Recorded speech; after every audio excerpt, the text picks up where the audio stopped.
দেখেন এটার যে একটা বড় ইস্যু, সল্ট, তারপরে হলো সুগার, তারপরে হলো পানি, এটা বাচ্চাদের জন্য এটা খুবই ভালো। সব থেকে দুটো জিনিসের জন্য, এই যে আমাদের যে এনার্জিটা আছে এটার জন্য হয়তো আমরা স্লিপ খাই না, তবে কিন্তু আপনি দেখেন মানে আমি পজিটিভ লজিক পজিটিভ।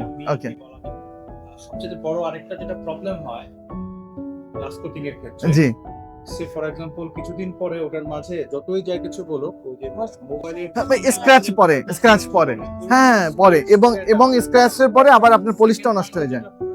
আলটিমেটলি আপনার ফ্লোর টাইলস লাগানোর পরে অনেক ফিনিশিং এর কাজ চলে, হ্যাঁ কালারের কাজ, ডিজাইন দ্যাট, ইলেকট্রিকের কাজ, আপনাদের ইন্টেরিয়র কাজ, হ্যাঁ। ওই সময় টাইলসের মধ্যে আরো অনেক স্ক্র্যাচ।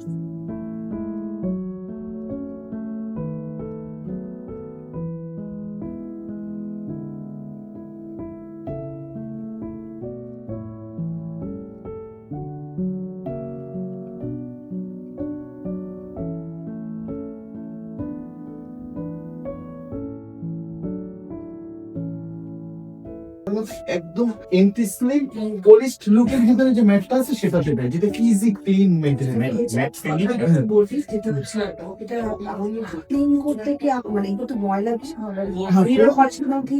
এটা এই কারণে আমরা বলেছি যে ধরেন এই প্লেসের ভিতরে অনেক ধরনের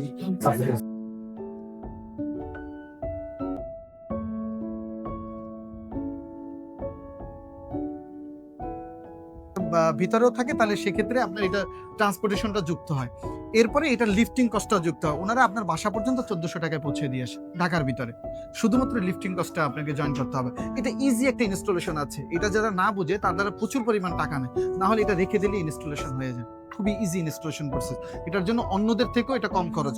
সার্ভিসটা জাস্ট আমাদের রাফ থাকতে হবে, ওইটার উপরে বসাই দিতে হবে, হালকা একটু এডিসিভ দিতে হবে, প্লাস মাইনাস